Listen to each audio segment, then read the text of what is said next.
Hello students, मैं Mamta Mittal PGT chemistry government senior secondary school Dawali village Sirsa से आज के एजुसेट प्रोग्राम में आप सभी का स्वागत है।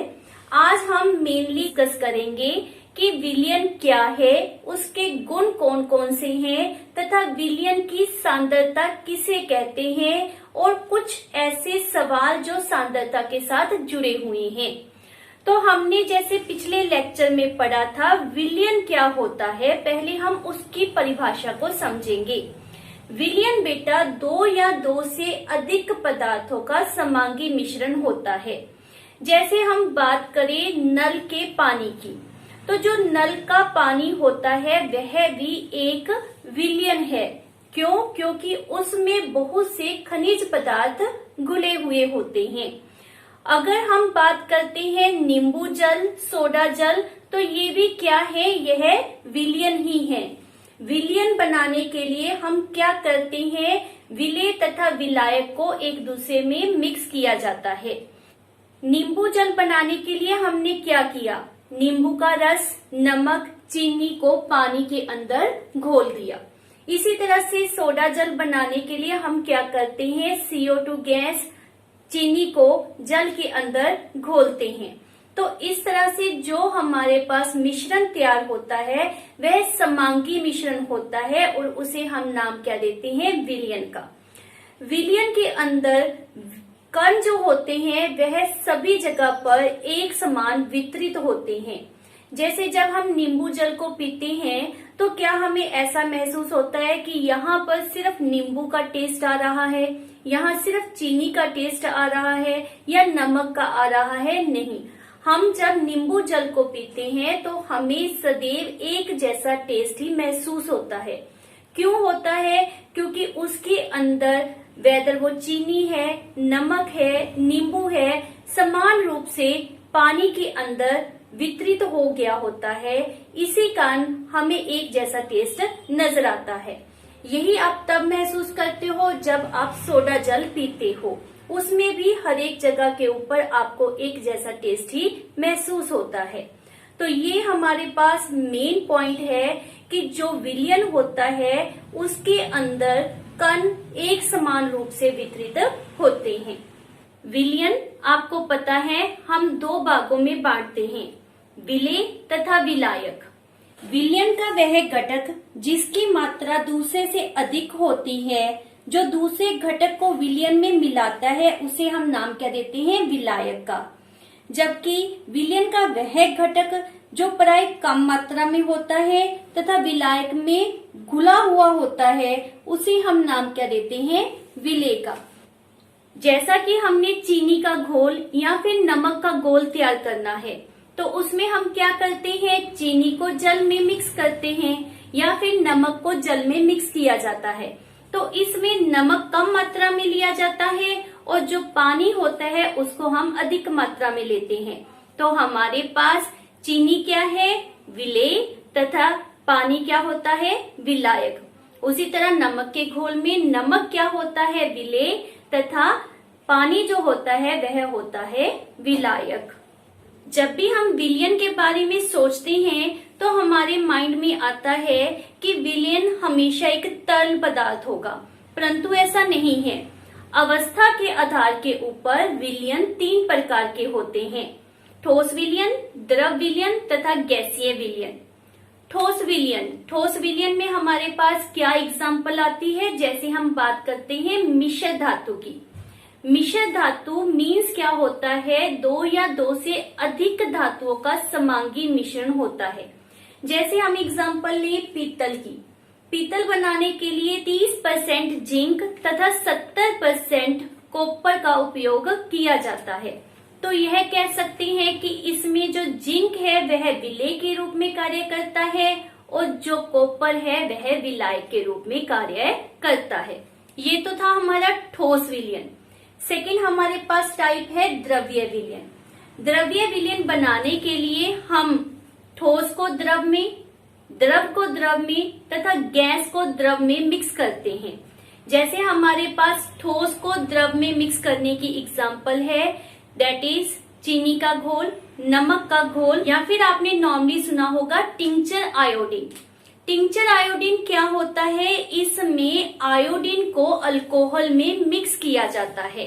तो इस तरह से आयोडीन जो कि ठोस अवस्था में है वह विलेय के रूप में कार्य कर रहा है, और अल्कोहल जो द्रव अवस्था में है वह विलायक के रूप में कार्य करता है। और हमारे पास जो घोल तैयार होता है, जो टिंचर आयोडीन बनता है, उसकी अवस्था क्या होती है, द्रव। नेक्स्ट हमारे पास एग्जाम्पल है द्रव को जब द्रव में मिक्स किया जाता है। जैसे अल्कोहल को हम पानी में मिक्स करें तो हमारे पास क्या बन जाएगा, द्रव को द्रव में मिक्स करके बना हुआ विलयन। थर्ड हमारे पास एग्जाम्पल है गैस को जब द्रव में मिक्स किया जाता है। जैसे हमारे पास कोल्ड ड्रिंक्स होते हैं, तो कोल्ड ड्रिंक में क्या किया जाता है, विलेय के रूप में गैस ली जाती है और विलायक के रूप में द्रव को लिया जाता है। और लास्ट हमारे पास है गैसीय विलयन की। गैसीय विलयन में क्या एग्जाम्पल आती है, वायु। आपको पता है वायु में हमारे पास बहुत सी गैसें मिक्स होती है, जैसे उसमें आर्गन, नाइट्रोजन, CO2, ऑक्सीजन, बहुत सी गैसों का वह मिश्रण होता है। तो वह हमारे पास क्या है, गैसीय विलयन। आप सबको पता है वायु में सबसे अधिक मात्रा नाइट्रोजन गैस की होती है। कितनी परसेंटेज होती है उसकी, 78%। ऑक्सीजन सिर्फ 21% पाया जाता है, और रिमेनिंग गैसों की परसेंटेज जो होती है वह बहुत ही कम होती है। तो वायु में नाइट्रोजन गैस विलायक के रूप में कार्य करती है, और अन्य गैसें जो होती हैं वह विलेय के रूप में कार्य करती हैं। इस तरह से अवस्था के आधार पर विलयन हमारे पास 3 तरह के होते हैं, ठोस विलयन, द्रव विलयन तथा गैसीय विलयन। तो अभी जो हमने एग्जाम्पल्स की उसके बेसिस के ऊपर हम विलयन के गुणों को डिसाइड कर सकते हैं। हमारे पास विलयन के कौन कौन से गुण हैं। पहला गुण, विलेय का जो आकार होता है वह बहुत ही छोटा होता है। विलेय का आकार इतना छोटा होता है कि आप उनको आंखों से नहीं देख सकते। सेकंड, इसकी जो गुण है, जो प्रॉपर्टी है, वह यह है कि यह एक समांगी मिश्रण होता है। इसके अंदर विलेय के कण समान रूप से वितरित होते हैं। थर्ड पॉइंट, विलेय का आकार छोटा होने के कारण यह प्रकाश की किरणों को फैलाता नहीं है, जिसे हम कहते हैं टिंडल प्रभाव। टिंडल प्रभाव विलयन के द्वारा नहीं दर्शाया जाता, क्योंकि इसके कण बहुत ही छोटे होते हैं। इसीलिए जब आप विलयन में से प्रकाश की किरणों को गुजारते हो तो प्रकाश का जो रास्ता है या पथ है वह नजर नहीं आता। फोर्थ पॉइंट, विलेय के जो कण होते हैं, जैसे हमने पहले कहा कि यह आंखों के द्वारा दिखाई नहीं देते, इसलिए अगर हम कहें कि छानन विधि के द्वारा हम विलेय तथा विलायक को अलग कर सकते हैं, तो यह पॉसिबल नहीं है। छानन पत्थर के द्वारा यदि हम चीनी के घोल को छानते हैं तो हम क्या देखते हैं कि कोई भी विलेय पदार्थ आपको छानन पत्थर के ऊपर दिखाई नहीं देता। कारण क्या है कि विलेय के कण बहुत ही छोटे होते हैं। लास्ट पॉइंट, यदि हम विलयन को एज सच छोड़ दें, मीन्स शांत अवस्था में रख दिया जाए, तो विलेय के कण नीचे नहीं बैठते। इसका मतलब क्या है कि जो विलयन होता है वह स्टेबल है, वह स्थिर होता है। इसी कारण विलेय के कण जो है वो नीचे नहीं बैठते। विलयन तैयार करने के लिए हम विलेय तथा विलायक की मात्रा को अपनी इच्छा के अनुसार ले सकते हैं। मान लेते हैं कि 1 गिलास पानी है और हमने चीनी का घोल तैयार करना है, तो उसमें हम 1 चम्मच चीनी भी मिला सकते हैं, 2 चम्मच, 3 चम्मच, 4 चम्मच। तो ये हमारी इच्छा होगी कि हम चीनी का घोल तैयार करने के लिए उसमें कितने चम्मच चीनी के मिक्स कर रहे हैं। तो विलेय की मात्रा के ऊपर आधारित हमारे पास विलयन डिफरेंट टाइप्स के होते हैं। जैसे कि फर्स्ट वन है हमारे पास तनु विलयन। तनु विलयन कब तैयार होता है, जब मान लेते हैं हमारे पास 1 गिलास पानी के अंदर चीनी की बहुत ही कम मात्रा मिक्स की जाए। या कोई अन्य विलेय उसकी बहुत ही कम मात्रा मिक्स की जाए।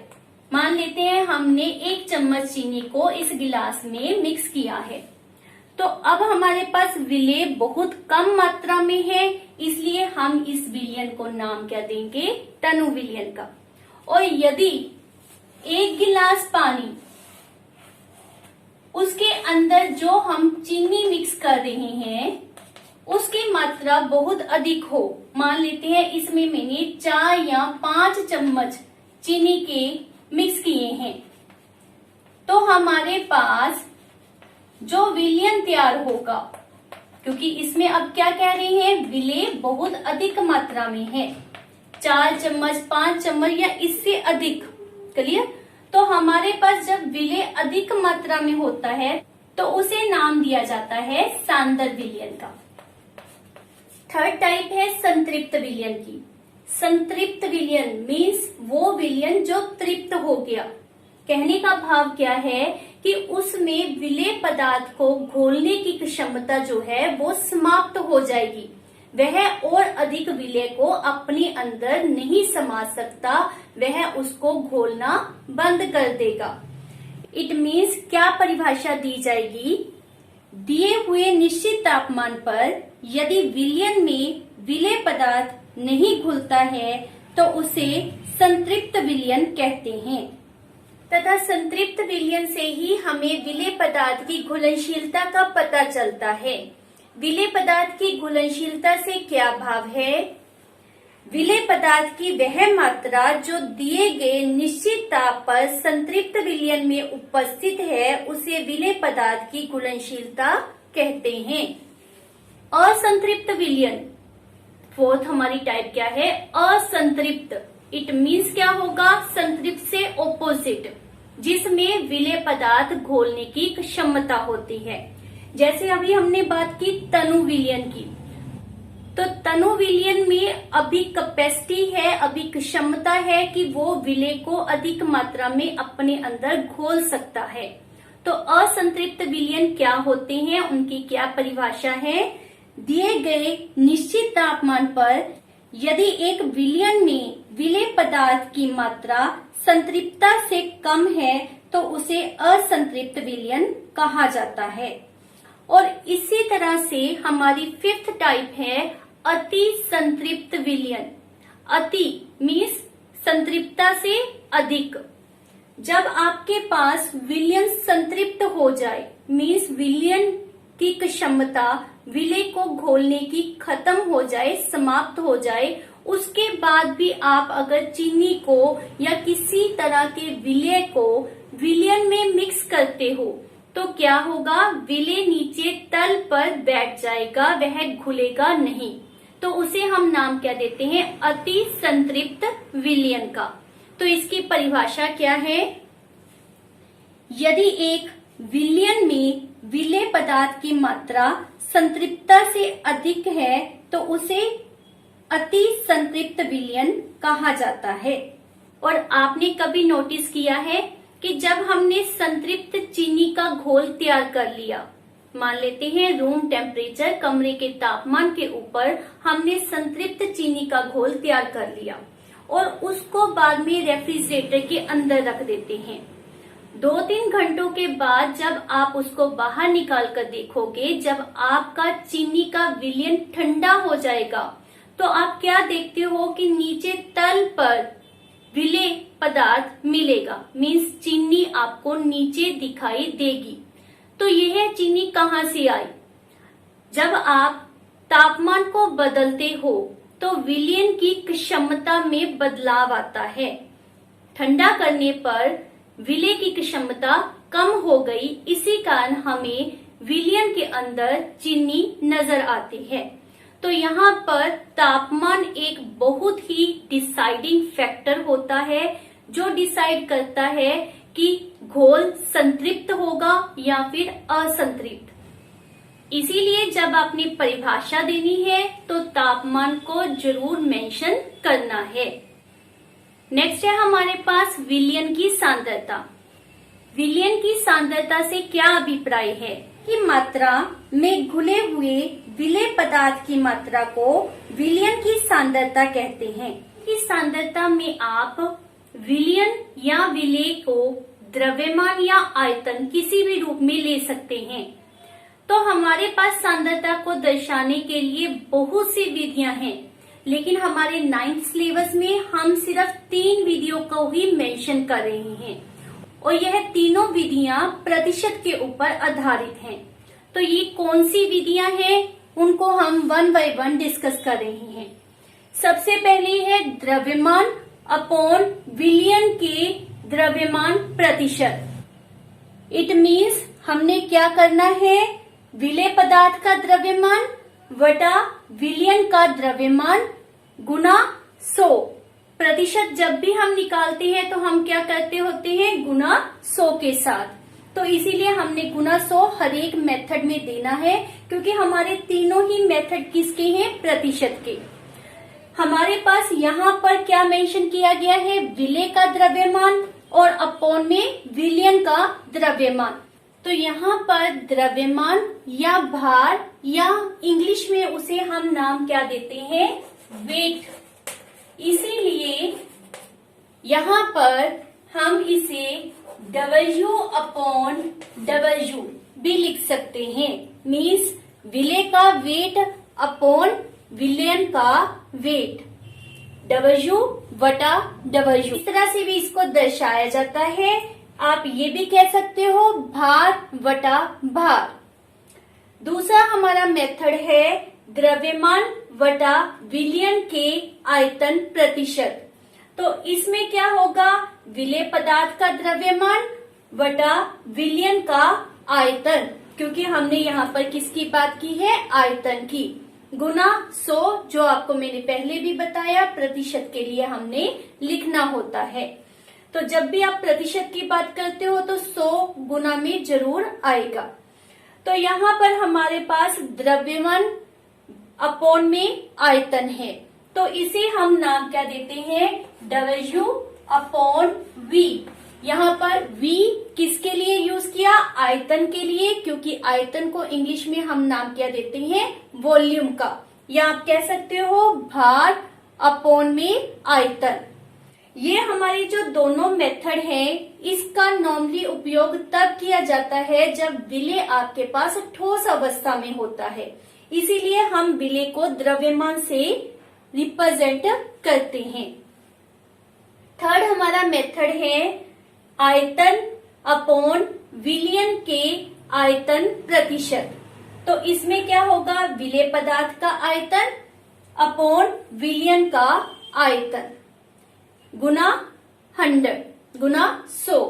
तो हमारे पास इसमें क्या दिया गया है, विलेय का आयतन। और विलेय का आयतन हम कब लेते हैं, जब आपके पास विलेय पदार्थ द्रव अवस्था में दिया होता है, तब हम उसका आयतन लेते हैं।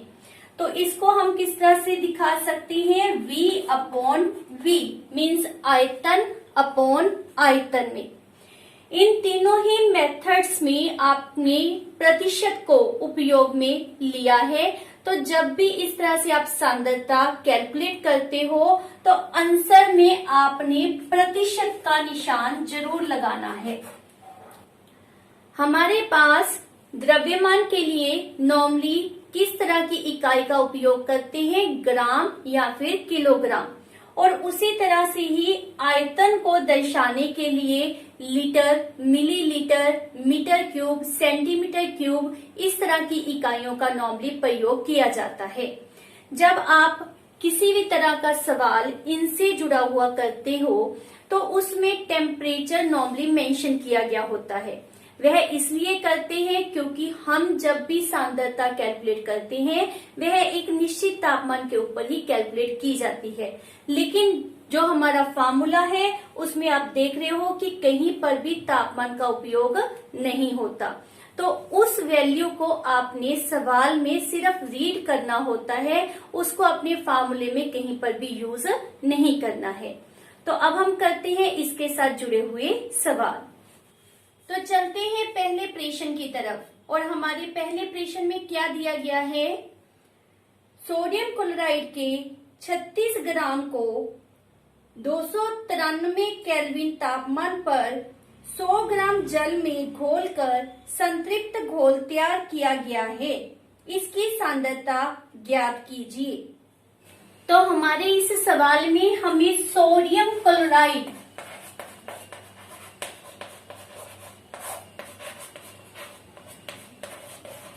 दिया गया है 30 ग्राम और जल दिया गया है 100 ग्राम। तापमान आपको एक फिक्स दिया हुआ है, उसकी हमें जैसा कि अभी आपने देखा सांद्रता कैलकुलेट करने में जरूरत नहीं होती, क्योंकि हमने कहा था कि एक निश्चित तापमान के ऊपर ही सांद्रता को कैलकुलेट किया जाता है, इसीलिए आपको तापमान यहाँ पर दिया गया है। तो इसमें आपके पास सोडियम क्लोराइड क्या है, विलेय, और जल हमारे पास क्या होता है, विलायक। परंतु हमारे पास जो हमारी सांद्रता के फार्मूले हैं उसमें बटे में अपॉन में किसे लिखना है, विलयन को। तो हमें चाहिए विलयन। विलयन को हम कैसे पता करते हैं, विलयन क्या होता है, विलेय प्लस विलायक, मतलब सोडियम क्लोराइड प्लस जल करेंगे तो हमारे पास क्या बनेगा, विलयन। तो इसलिए हम विलायक प्लस विलेय जोड़ देंगे तो हमारे पास क्या आ गया, 136 ग्राम हमारे पास विलयन तैयार हो गया। तो ये हमारे पास क्या है, विलयन का द्रव्यमान। अब आपके पास विलेय का द्रव्यमान भी है तथा विलयन का द्रव्यमान भी है। विलेय का द्रव्यमान बटा विलयन का द्रव्यमान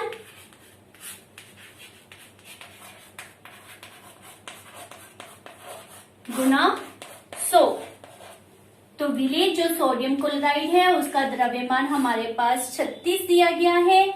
विलयन का द्रव्यमान अभी हमने निकाला, कितना आ गया, 136 गुना 100। और आप इसको जब सॉल्व करोगे, इसको सॉल्व करना बिल्कुल आसान है। आपके पास यहाँ पर कितना आ गया, 18, और इसी तरह से ये भी 2 के टेबल के ऊपर जा रहा है। ये हमारे पास कितना आ गया, 68। अगेन 2 के टेबल पर ये आपके पास 9 आ जाएगा और ये आ जाएगा 34। तो ये आपके पास आ गया 900/34। और इसको जब आप एक दूसरे से डिवाइड करोगे तो आपके पास कितना आ जाएगा, 26.47%, 26.47%, जो आप इजीली निकाल कर देख सकते हो। तो इस तरह से इसके सवाल किए जाते हैं। आपसे प्रश्न इस तरह से भी पूछ सकते हैं जिसमें आपके पास पहले से ही सांद्रता दी गई हो तथा विलायक के बारे में पूछा जाए।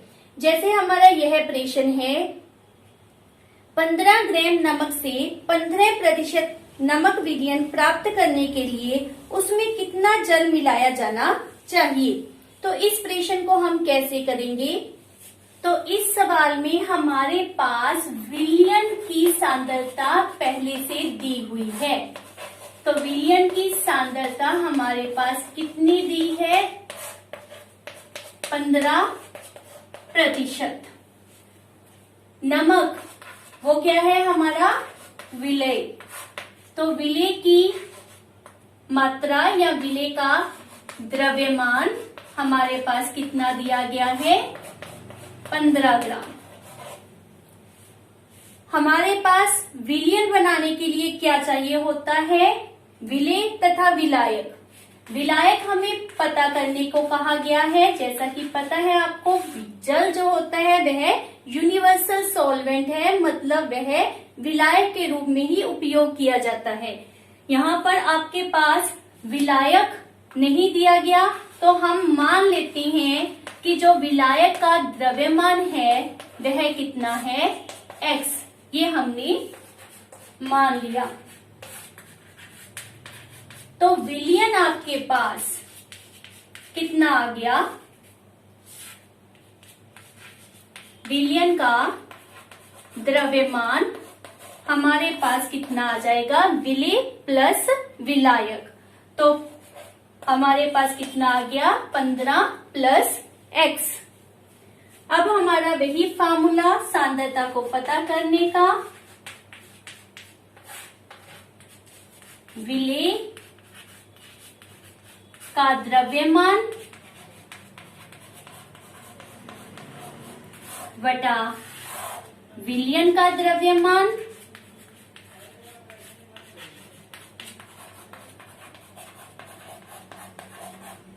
गुना 100। तो ये हमारे पास दिया गया है 15, यह भी 15 दिया है हमें, और यह हमारे पास कितना आ गया 15 प्लस x गुना 100। अब जब इसको लेफ्ट साइड के ऊपर लेकर जाएंगे तो हमारे पास यहाँ पर इसको मैं सॉल्व कर रही हूँ, क्या आ जाएगा 15 प्लस x, और जब इसको यहाँ पर राइट साइड पर लेकर आएंगे तो 15 बटा 15 हमारे पास कैंसिल आउट हो जाएगा, तो यहाँ पर क्या रह गया हमारा सिर्फ 100। x हमारे पास कितना आ जाएगा 100 माइनस 15, तो x हमारे पास कितना आ गया 85 ग्राम, 85 ग्राम। तो ये हमारे पास क्या है विलायक का द्रव्यमान। तो इसी तरह से बेटा आप किसी भी तरह से ये सवाल आपको आ जाए आप आसानी से कर सकते हो। अब हमारा नेक्स्ट सवाल, तो यह सवाल हमें क्या बता रहा है, प्रज्ञा ने 4 अलग अलग पदार्थों की घुलनशीलताओं को अलग अलग तापमान पर जांचा और नीचे दिए गए आंकड़ों को प्राप्त किया। ये वाले आंकड़े प्राप्त हुए परिणामों को 100 ग्राम जल में विलेय पदार्थ की मात्रा जो संयुक्त विलयन बनाने हेतु पर्याप्त है निम्नलिखित तालिका में दर्शाया गया है। तो यहाँ पर क्या कह रही है कि यहाँ पर संतृप्त घोल बनाया गया है, उसका तापमान आपको बताया गया है और विलायक की मात्रा, जल की मात्रा यहाँ पर उन्होंने मेंशन की है 100 ग्राम ली गई है, जिसके द्वारा इन चीजों को मिक्स करने से आपके पास संतृप्त विलयन तैयार होता है।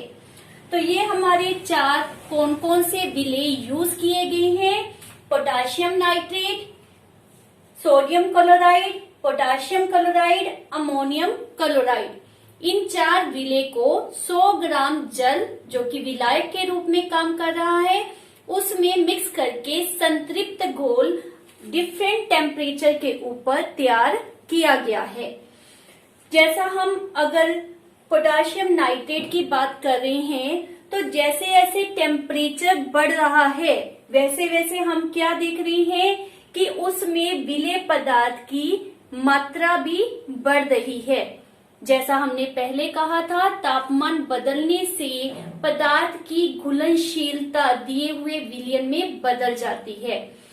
विलायक यहाँ पर 100 ग्राम ही रहा, लेकिन इसमें अब विलेय को घोलने की क्षमता जो है वो तापमान बढ़ने पर बढ़ जाती है, जिसके कारण 283 केल्विन के ऊपर यह सिर्फ 21 ग्राम पोटाशियम नाइट्रेट को अपने अंदर घोल रहा था, जबकि 353 केल्विन 353 केल्विन के ऊपर 167 ग्राम पोटाशियम नाइट्रेट को यह घोल सकता है।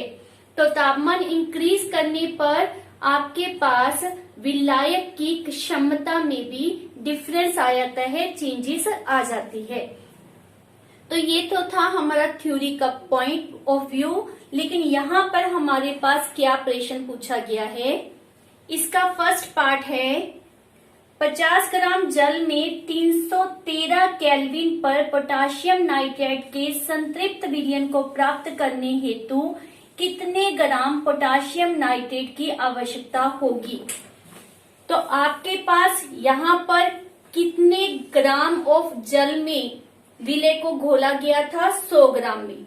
100 ग्राम में 313 केल्विन तापमान के ऊपर पोटाशियम नाइट्रेट 62 ग्राम्स घोला गया है और हमसे प्रश्न पूछा गया है 50 ग्राम के लिए। तो हम इसको किस तरह से सॉल्व करेंगे, हम इस जगह को रब कर लेते हैं। हमारे पास क्या दिया गया है, 100 ग्राम जल में 313 केल्विन तापमान पर संतृप्त विलयन के लिए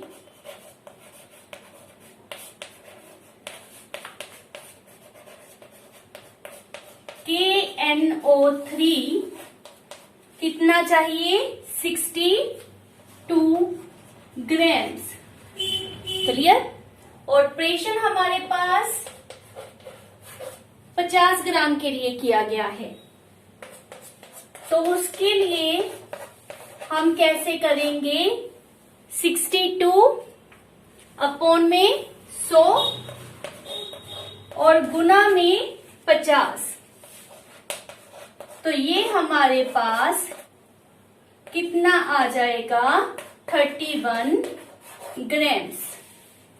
हमारा दूसरा प्रेषण है, प्रज्ञा 353 केल्विन पर पोटाशियम क्लोराइड का संतृप्त विलयन तैयार करती है और विलयन को कमरे के तापमान पर ठंडा होने के लिए छोड़ देती है।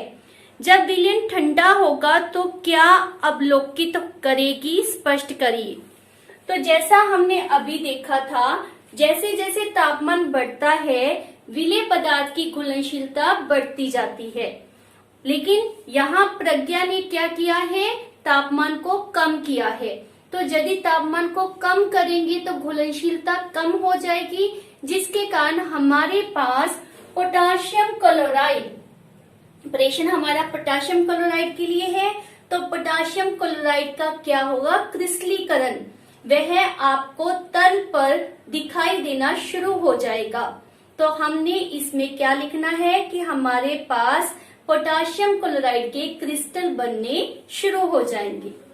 थर्ड हमारा प्रेषण है, 293 केल्विन पर प्रत्येक लवण की घुलनशीलता का परिकलन करें। इस तापमान पर कौन सा लवण सबसे अधिक घुलनशील होगा। तो यहाँ पर हमारे पास, जैसा हमने पहले किया था, घुलनशीलता के बारे में पूछा गया है और हमने इन सभी पदार्थों की घुलनशीलता बतानी है। तो इसके लिए हम क्या करेंगे, तो जैसा कि सबसे पहले आपने तापमान देखना है, हमने किस तापमान पर जांच करनी है, 293 केल्विन पर। तो सबसे पहले हम कर रहे हैं घुलनशीलता की जांच पोटाशियम नाइट्रेट के लिए। तो 100 ग्राम जल में potassium nitrate, clear, potassium nitrate means KNO3 की घुलनशीलता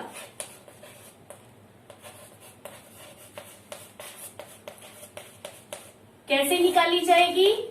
हमारे पास कितना दिया गया है, 32 ग्राम, कितने में डिसॉल्व हो रहा है, 100 ग्राम में, गुना 100। तो इससे हमारे पास क्या आंसर आ गया, 32 ग्राम। ये हमारे पास पोटाशियम नाइट्रेट की घुलनशीलता है। इसके बाद हमारे पास कैलकुलेट कर रहे हैं 100 ग्राम जल में सोडियम क्लोराइड की घुलनशीलता। तो हमारे पास वो कितनी दी गई है, 36। तो इसको भी हमने उसी तरीके से सॉल्व करना है। हमारे पास कितना आ गया, ये 36 ग्राम। नेक्स्ट है हमारे पास potassium chloride, potassium chloride KCl। उसके लिए हमारे पास कितना दिया गया है, 35। तो इसको भी हम इसी तरीके से करेंगे और हमारे पास घुलनशीलता कितनी आ गई, 35 ग्राम। लास्ट है हमारे पास अमोनिया क्लोराइड, अमोनिया क्लोराइड, उसकी हमारे पास कितनी वैल्यू दी गई है, 37। तो उसको भी इसी तरीके से हमने करना है और ये हमारे पास उसकी घुलनशीलता आ जाएगी। तो इस तरह से आपने घुलनशीलता कैलकुलेट करनी। फोर्थ हमारा प्रेषण है, तापमान के परिवर्तन में लवण की घुलनशीलता पर क्या प्रभाव पड़ता है। तो जैसे हमने तालिका में पहले भी चेक किया है कि जैसे जैसे तापमान को इंक्रीज करते हैं, बढ़ाया जाता है, घुलनशीलता बढ़ती जाती है। तो इसका मतलब क्या है, घुलनशीलता इन सब के लिए, इन चारों पदार्थों के लिए घुलनशीलता तापमान के समान अनुपाती है। मीन्स यदि तापमान को बढ़ाया जाएगा तो घुलनशीलता भी बढ़ती जाएगी। तो आपके पास इस तरह का कोई भी प्रश्न आ जाए, आप इजीली उसको कर सकते हैं। ये नहीं सोचना कि ये क्वेश्चन बहुत लेंथी दे दिया, इसमें तालिका दी गई है तो हम नहीं कर सकते। ये अगर आपने फार्मूले अच्छी तरह से किए हैं तो आपके लिए इनको करना बहुत ही आसान होगा। तो आपने इन सभी के जो सूत्र हमने किए थे, फार्मूले किए थे, उनको अच्छी तरह से लर्न करना है। Thank you for watching my video.